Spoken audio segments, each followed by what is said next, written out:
มาสูงพี่น้องผู้พยายามเขากูเกาะเขาเนาะวันเมื่อไรก็ตกมันอยู่วันที่18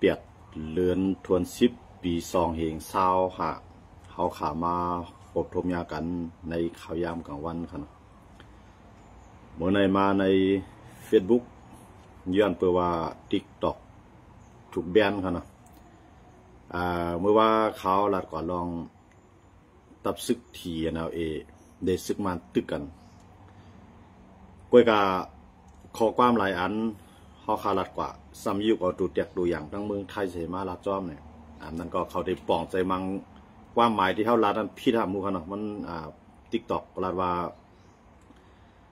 เขาละเมิดสิทธิ์เขานั่นค่ะเนาะเขาเฮ็ดพิษเบื้องของ TikTok นะครับเนาะยันว่าจะนั่นแหละ TikTok ก็ถูกร่วมแบบโจข้าวอันนั้นก็มาหกทมยากันใน Facebook ค่ะเนาะ Facebook ในห้ามซึ่งเวลาในมือเร็วใน Facebook ในมันจะอัมปันใส่เอฟเฟกต์เนาะนาก็จะลำอีกหนึ่งค่ะนะยันเบอร์หาใน Facebook ในเหมือนตั้งเขาปันใส่เอฟเฟกต์ค่ะเนาะมือเร็วในคำปันใส่ก็เป็นนาเท่าขาเปลี่ยนอยู่ที่นั่นขนาดเนาะยาก็มันจะแจ้งมันจะออกลำอีกหนึ่งค่ะเนาะมันจะเหมือนจะหนังก็เหมือนมานอีกทีค่ะเนาะเรื่องเหือในเฮาขามาโคตรทุบยากกันวันเมื่อไรก็ใน Facebook เนี่ยอะไรมาไลฟ์สดก็หึงเนี่ยก็ตามด้วยวันเมื่อไรค่ะเนาะลองตั้งใครลาได้ก็เปลี่ยนลองตั้งตับซึกที่ NLA เลยซึกมันตึกกันหาวแห้งมาหลายวันตั้งเมืองใต้ปอดของเหมือนจะหนังเวียงสีเปาะค่ะเนาะเมื่อว่าในเยลอูอันเป็นผู้คันปากของTNLA เขาก็ออกมาปืนเผาย่อมภาพว่าเวียงสีโปในไรย่อมซุ่มปันซึกมันเขาขึ้นเยอะภายดัง TNLA เขาออกนอกเวียงเสเลมาตังหับปังตึกจอมสายนอกมันในขณะตั้งในเวียงนั้นบอกว่าซึกมันยึดซิมกุมกำไรขึ้นหมดเยอะขนาดเมื่อเดือนนี้เวียงจอกเวียงหนองเขียวเวียงจอกเมเวียงสีโปอะไรว่าTNLA เขาไล่ซุ่มปันตั้ง3เวียงกำไร10 เซนในซึกมาใน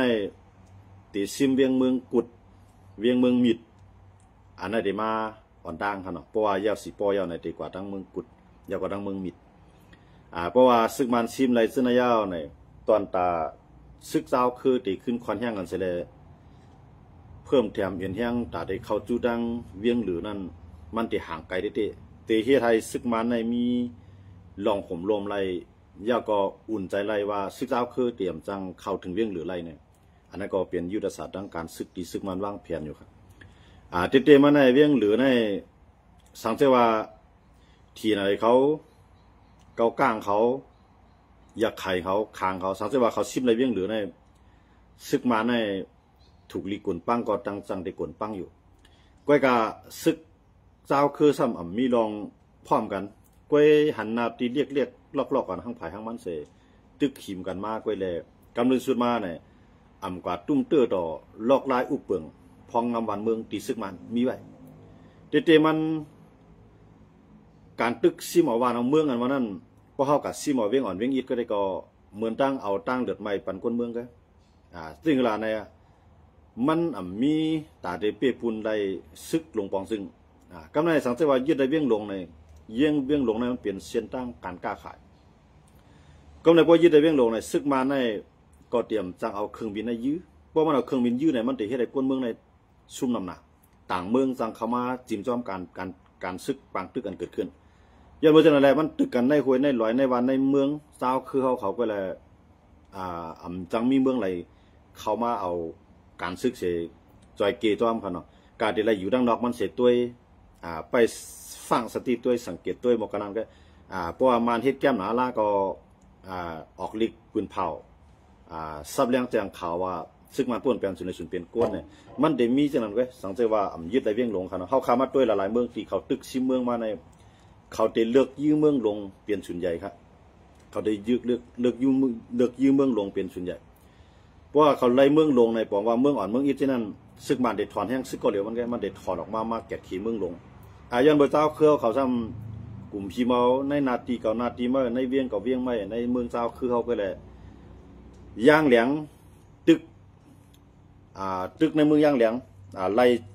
หมอก80 ปุ่นค่ะเนาะมาจะเป็นตีมอโซในลอยก่อในจะในซึกย่างเหลียงเขายำไรกว่ากำลึงสุดมาตีมอโซลอยก่อขึ้นตกอยู่ภายใต้ขึ้นตกอยู่ภายใต้กำมือซึกมันกว่าขึ้นก็ในเหมือนเจ้าหนังช่างเขาก็ยึดในเมืองหลวงของช่างเขาเหมือนเจ้าหนังทันตลาดก้อยกากำเลือนมาช่างเขาขึ้นในปันมานขึ้นก็เหมือนเจ้าหนังคางเขาจะในเขายึดไรเหมือนเจ้าหนังพาก้านในเมืองบอกเนี่ยละลายพื้นตีต่อว่าถึงสีแก้งมังสุนก้อยกากำเลือนสุดมาเหมือนเจ้าหนังคางก็ตั้งพาก้านก็ขึ้นเลยปันมานขึ้นอันนี้เขาใครมีรถแยกมันว่าการที่เขายึดซิมไรในเมืองเจ้าคือเขาหนังกันขึ้นก้อยแต่ตาเตปี้ได้ลงปองซึ่งซึกมันเป็นไรเฮ้ยในเขาคำว่าด้วยเลยเหมือนเจ้าหนังซีเรียเขาตึกกันขนาดซีเรียเขาตึกกันใน50 ปลาย4 ปีในเขาตึกกันมาก้อยกาวันดีเขาเป้นั่นวันดีเขามือยึดเวียงหลงเลยครับเขามือยึดเมืองหลงหมายหนึ่งเลยหมายสองเพราะเขายึดแลนด์แน่เนี่ยอันเป็นประชาอาชาตินั่นก็จังสั่งการซึกมันอะไรก็ไม่ซึกมันก่อนถอมมันเพราะว่าเขาซุ่มเวียงหลงบอกกันนายในตี10 ตึกก็มันได้เฮ็ดให้คนเมืองตายแกย้อนมาจากไหนลงปองซึ่งนั้นเป็นลงปองซึ่งประธานาธิบดีประชาอาชาตินั่นก็สั่งซึกมันอะไรแล้วก็ซึกมันก็ย่อมวางกองกลางลีเลียเฮ็ดนั่นเสร็จแล้วเฮ็ดให้จุ่มภายเอาเม็ดเอาชาละเนาะอันเป็นผู้นำเจ้าคือนั่นเปลี่ยนภายเป้กว่าค่ะย้อนเบอร์เขาซิมเวียงหลงค่ะนะเขาอยู่ในรถแยกมันค่ะเนาะเพราะว่าซิมเวียงหลงอะไรนะได้ตาได้เป้นั่นมันเปลี่ยนไรย้อนเพื่อมันกัดตุ้มตื้อในการอุปเปิงพองงำวันเมืองเหมือนเจ้าหนังมันเจ้าหนังเทียนเขาไพ่เผาแบบในเก้าก้างเขาไพ่เผาแบบในเหมือนเจ้าหนังอันเป็นเกี่ยวข้องลองตีเหตุการณ์มันหน่อยเหตุการณ์ซึกมันในเมืองใต้เขาเช่นนั้นเนี่ยถามว่ามันกัดตุ้มตื้อสังตีซึกมันนั่นเนี่ยมันตุ้มตื้อครับย้อนเบอร์ข้อมูลตั้งเสียงที่เขาหลุดเหตุหลุดช้างนั่นมันพอเอาไว้ในศูนย์กลางเยียนกรุงนิวิโตวุ่นหมดเราย้อนไม่ใช่อะไรแต่ว่ากว่าพอไปได้ลึกซึกมันไปออกไปก็มันขึ้นกว่าตังเห็นเฮี้ยงมันเนี่ยขึ้นเขามากขึ้นกันย้อนมาจากนั้นแล้วเนี่ยเจ้าเครือเขาตึกในเนี่ยมือหรือในซึกอยากขายในตึกไรในเมืองอยากขายในหมอก85 ปูนเนี่ยครับนะตีเหลือนั้นซึกมันเนี่ยมันใครเข้าแล้วมาเลยตั้งกลางหาวก็ถามว่าซึกอยากขายในเตเป้อะไรอยู่5เนี่ย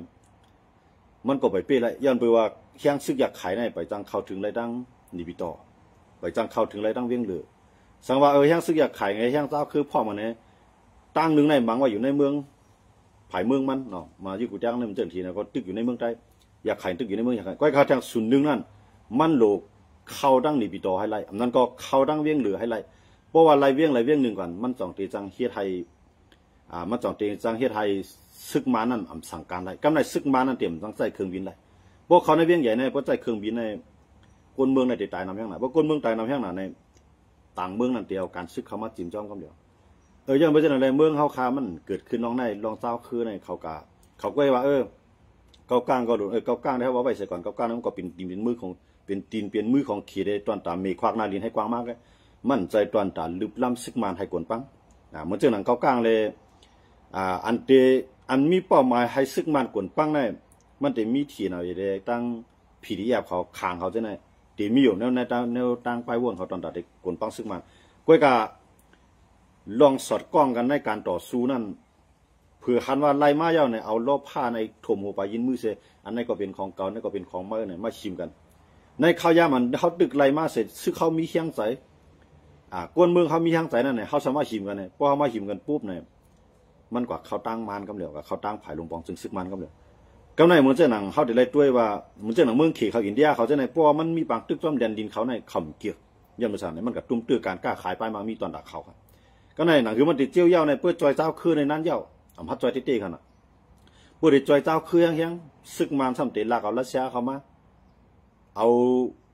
ต่างเมืองเข้ามาเริ่มจีเขซ้ำเตะซุ่มขาเขาเนี่ยนะเขเตะซุ่มไล่ก็ในป้ายมามีเขหลายพื้นที่เช่นนั้นก็เตรียมมีรองผมรวมเพราะว่ามันจอยซึกมันเพราะว่ามันจอยเจ้าคือในซึกมันก็ได้จอมย่าอันเป็นของเขนั่นก็เตียวต่างเมืองเข้ามามีค่าน้ำหนักดอกเขย้อนเบอร์ลงปองจึงกันว่านั่นมันเอาซึกเมืองไหลเข้ามาก็ไหลอันเป็นอ้อยดีของมันนั่นย้อนเบอร์มันเป็นลงปองจึงครับอยู่ดีว่ามันมันก็เข้าอยู่กุฏิมันจะหนังรัสเซียเอาเกาหลีเหนือมาจ่อยภัยก็ห้ามเกาหลีเหนือก็กล่าวว่าเกาหลีเหนือมันถอดย้อนเบอร์เขามีข้อตกลงกันตั้งรัสเซียและเกาหลีเหนือนั่น สังว่ามีปังตึกมาเนี่ยใครเอาเฮียงซึกควันกันเสียเลยเขาตึกไรผู้เขียนเขามีข้อตกลงกันไว้จังนะครับก็ในพอเขาขาขึ้นมาด้วยแทงเนี่ยอย่างไรเมืองเฮานะครับการตัดได้เป้ซึกมานั้นเป็นสังมันเป้หยาบแล้วเนี่ยมันมาขำมันมาหยาบดีอันเจ้าคือหอมพร้อมกันในอันนั้นได้เป็นอันลำลองมันขนาดเจ้าคือเขาในวนปอดหันแก็บให้ก็เกาก็นาลินเกาเมื่อก็นาลินไหมในตัดซื้อคือเกาในตัดซื้อคือไหม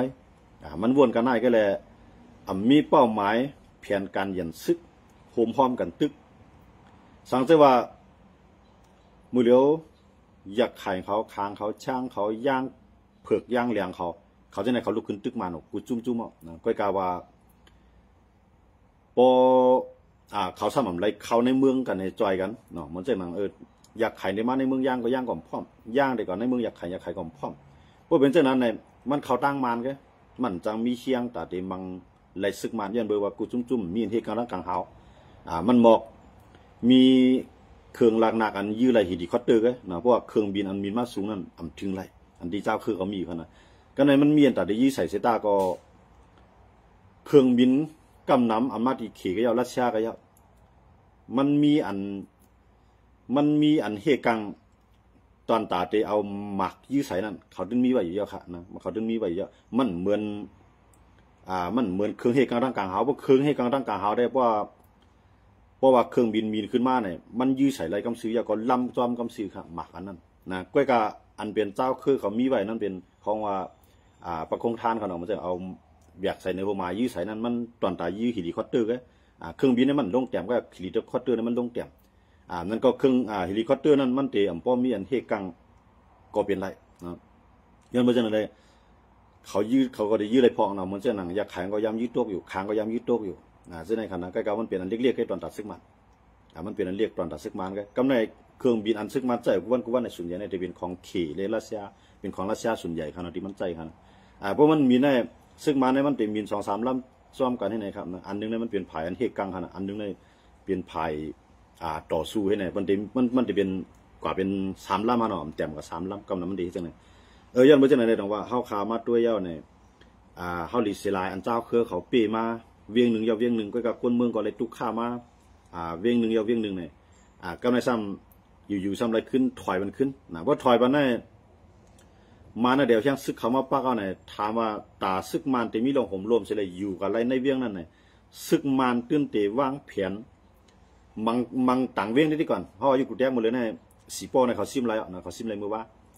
เขาซิมอะไรหมดอ่ะก็คือสายนอกมันเนาะต้องสายนอกก็ได้ซึกเขียนอะไรก็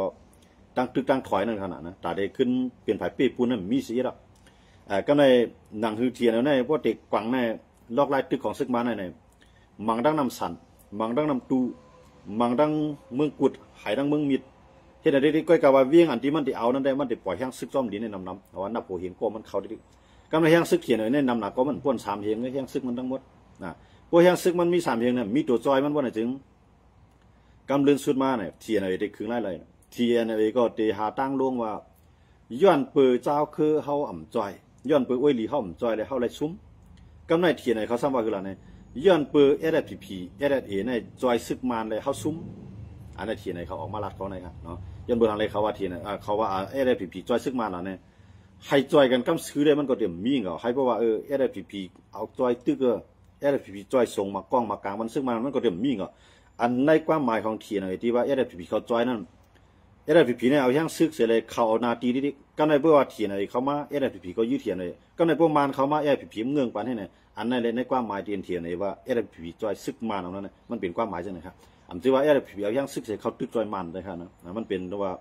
SFPP ก็มันก็เงาลายของมันขนาดจะตอนตาเดียวอย่างซึกขึ้นอยู่เลยในพื้นที่ใช่ไหมเหมือนตั้งในขาตั้งเทียนเอาตั้งเกาก้างตั้งขังเนาะแล้วSFPP เขาจะในโฮมันในตึกเวลาเสียตึกเวลาเสียกำลืนมาเหมือนเจ้าหนังขังเกาก้างเขาอยากขายเขาก็ซ้ำหลุดเลยพื้นที่เขาจะในก็เต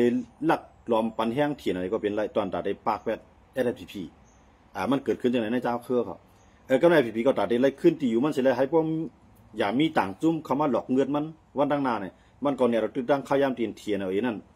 กวางปูกางปลาอยู่ในข้าวยามเร็วSFPPก็แห้งซึ่งไม่เพิ่มเขาก็กระว่าจีว่ากับตึกเทียนอะไรเขาเพราะว่าเทียนอะไรที่เขามาในนาทีเช่นนั้นเนี่ยSFPP อยู่ไว้นะSFPPก็ได้ตึก กังก็ในพวกมันมา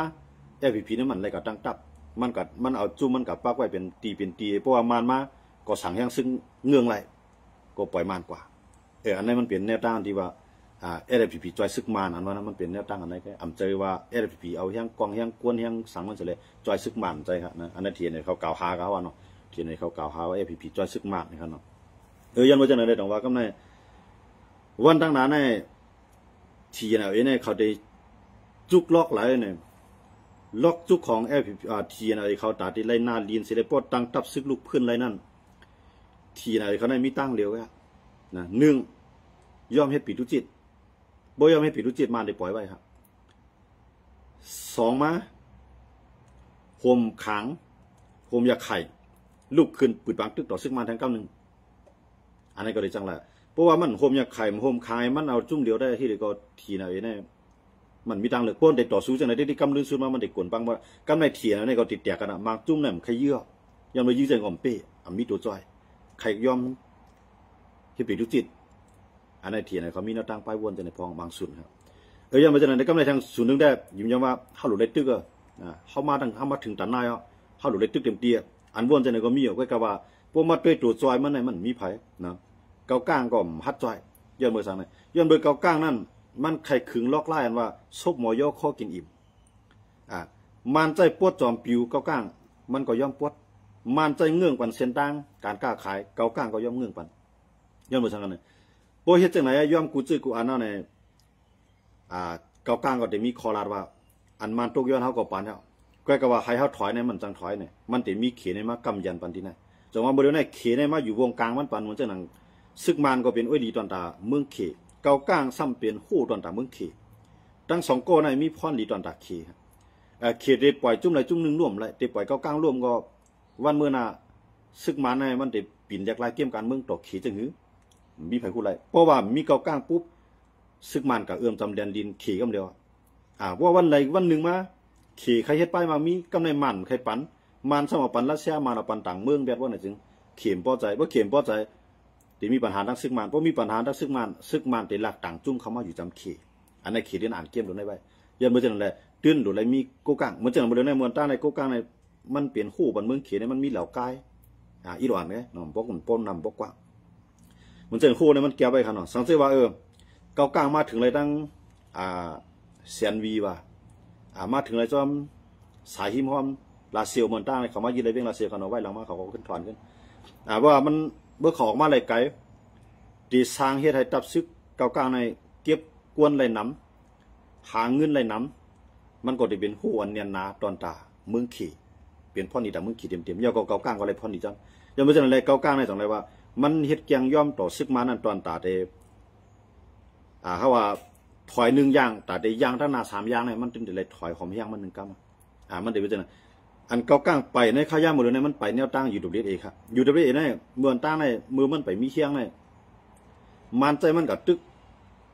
เจ้าคุณสามันก็ย่อมตึกเอาเฮียงกวนมันตายนะพอเฮียงมันมาตึกเจ้าอย่าซึกมันก็เฮียงซึกมันมาตึกถามมาเกาก้างถามมาว่าตายใจว่าในตายน้ำหนักครับเมื่อปานเจ้าคุณสาเลยปานเจ้าซึกเขาตึกกันในตายน้ำย่างน่ะ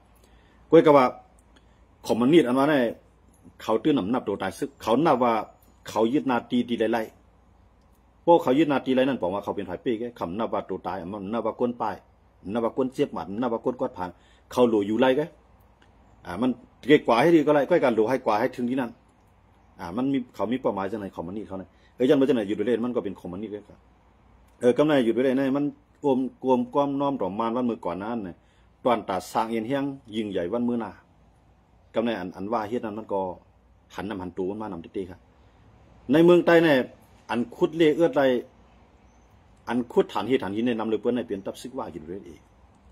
กำในอันกล้าขายคู่ของตั้งหลายซะเนี่ยส่วนใหญ่อันกับตั้งกลุ่มนี้ไล่เสเลติดต่อวันต่างเมืองซะเนี่ยย้อนไปยิบมือมานไว้เสเล2 กระเฮ็ดไรเหมือนเจอหนังกล้าขายต่อสิงคโปร์ว่ามีคือข้างกล้วยคือต่อต่างกล้วยกาอยู่ในน้ำซึกมาในเหตุการณ์อันนั้นย้อนไปสั่งฮะมันจะหนังกลุ่มนีหงป้านในเป็นกลุ่มนีว่าอยู่ด้วยเองตั้งปอดออกโค้งในกลุ่มนีหงป้านกินพวกขาดหมดอ่ะเกี่ยวกับเรื่องป้ายมักมีฮะย้อนมาเนี่ย